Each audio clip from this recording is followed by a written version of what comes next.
अपनी पढ़ाई को दिन प्रतिदिन करते रहें और अपना मोटिवेशन कम ना होने दें, ताकि आपको जीत जल्दी और आसानी से मिल जाए। तो चलिए बहुत ज़्यादा बात ना करते हुए शुरू करते हैं आज का नया जिला गाज़ियाबाद। गाज़ियाबाद उत्तर प्रदेश और उत्तर भारत का एक प्रमुख औद्योगिक केंद्र है। क्या है यह? औद्योगिक केंद्र भी है। यह दिल्ली के तो पूर्व में यहाँ पर है दिल्ली, आप देख रहे होंगे, और मेरठ के दक्षिण पश्चिम में है। मेरठ यहाँ पर है, इसके दक्षिण पश्चिम में है। स्वतंत्रता से पहले गाज़ियाबाद जिला मेरठ जिले का भाग था। मेरठ का भाग था, किसका भाग था? यह जो मेरठ जिला है इसका भाग था। पर स्वतंत्रता प्राप्ति के पश्चात राजनीतिक कारणों से इसे पृथक जिला बना दिया गया। कैसा बना दिया गया? अलग जिला बना दिया गया, इसको पृथक जिला बना दिया गया। गाज़ियाबाद का नाम इसके संस्थापक गाज़ीउद्दीन के नाम पर पड़ा है। किसके? गाज़ीउद्दीन है, गाज़ीउद्दीन या गाज़ीउद्दीन। तो बहुत इंपॉर्टेंट फैक्ट है, गाज़ियाबाद जिले का नाम किसके नाम पर पड़ा है? गाज़ीउद्दीन के नाम पर, जिसने इसका नाम अपने नाम पर गाज़ीउद्दीन नगर रखा था। क्या रखा था? गाज़ीउद्दीन नगर। क्या था? गाज़ीउद्दीन नगर। बाद में गाज़ियाबाद कर दिया गया, लेकिन बाद में इसका नाम छोटा करके गाज़ियाबाद कर दिया गया। 2020 के ईज ऑफ लिविंग इंडेक्स के अनुसार गाज़ियाबाद भारत में रहने योग्य सर्वोत्तम नगरों में 30वें स्थान पर है। यह जो यहाँ पर शहर है, गाज़ियाबाद ज़िले में ही शहर है, तो यह कौन से नंबर पर है? 30वें स्थान पर है रहने योग्य शहरों में। ईज ऑफ लिविंग इंडेक्स है।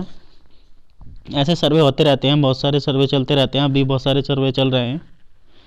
तो कौन से स्थान पर है? 30वें स्थान पर है 2020 के ईज ऑफ लिविंग इंडेक्स के अनुसार।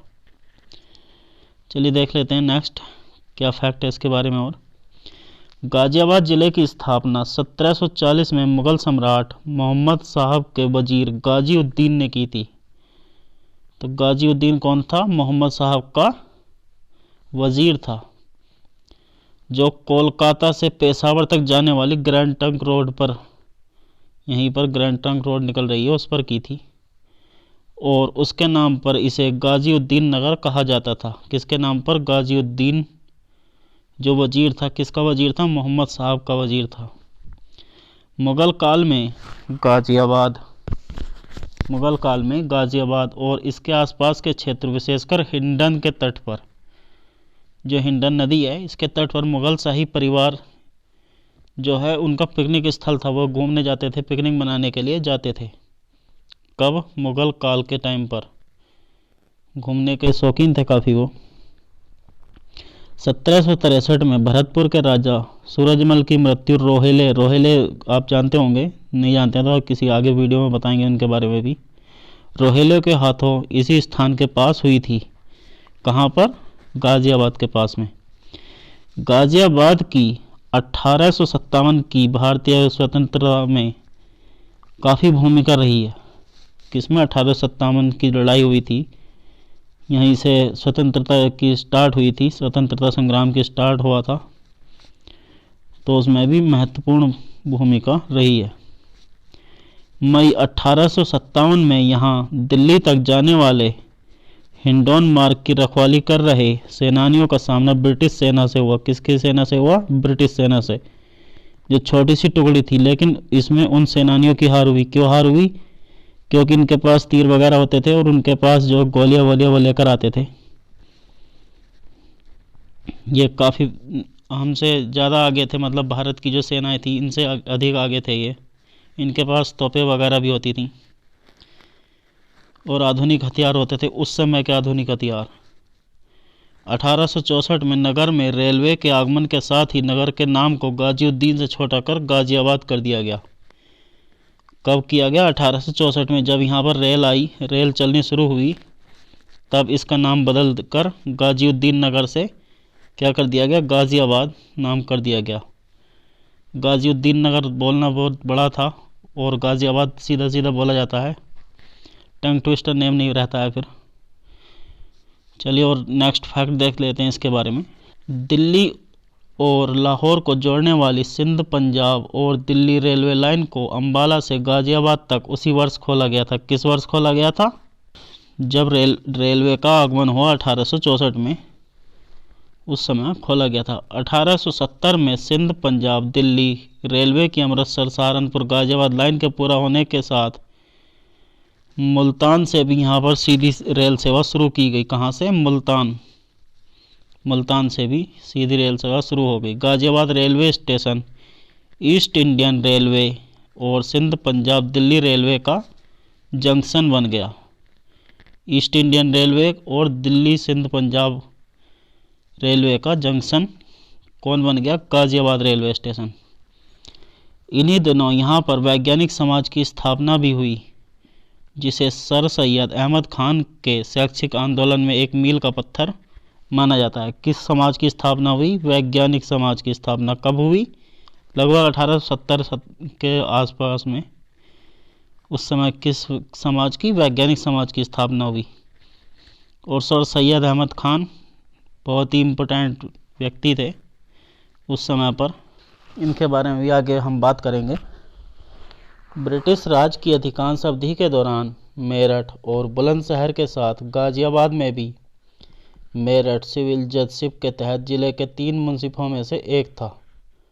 किसमें? 3 मुंसिफों में से एक था। कौन? गाजियाबाद। ब्रिटिश राज के अधीन था उस समय भी, यह 3 मुंसिफों में से एक था, तो इसका मतलब यह काफ़ी इम्पोर्टेंट था उस समय भी। 1868 से ही गाजियाबाद में नगर पालिका है। क्या है? नगर पालिका है। 1947 में भारत की स्वतंत्रता के बाद शहर में नवगठित पाकिस्तान से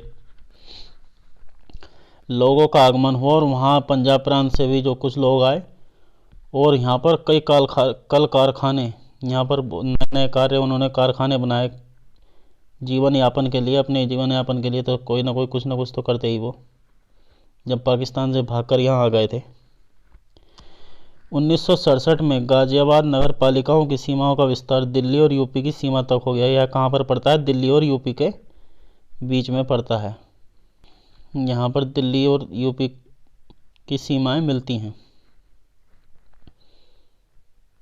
दिल्ली को उत्तर प्रदेश से जोड़ने वाले मुख्य मार्ग पर दिल्ली के निकट ही स्थित होने के कारण कभी कभी इसे उत्तर प्रदेश का साया भी कहा जाता है।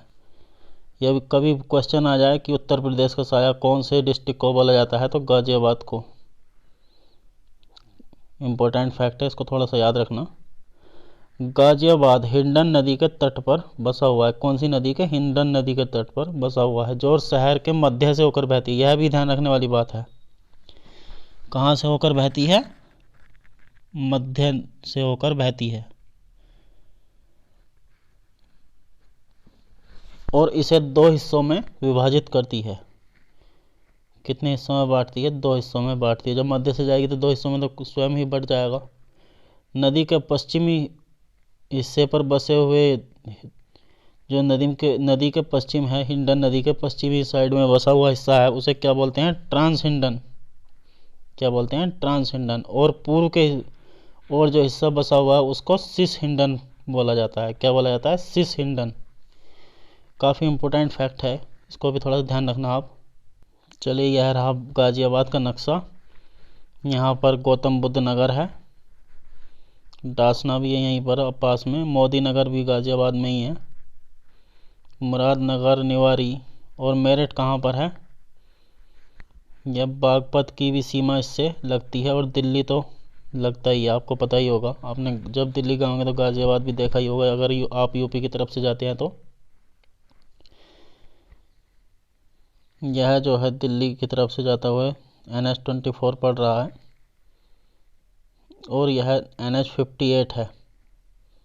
कौन सा? National highway 58। और यह 91 है। अब इन राजमार्गों का भी ध्यान रखना, काफ़ी इम्पोर्टेंट है, कई बार पूछ ले जाते हैं एग्ज़ाम्स में। तो चलिए दोस्तों, आज की क्लास यहीं पर समाप्त करते हैं। यह पार्ट 1 है। अगर इसके बारे में और जानकारी मिलेगी तो हम पार्ट 2 भी ज़रूर बनाएंगे।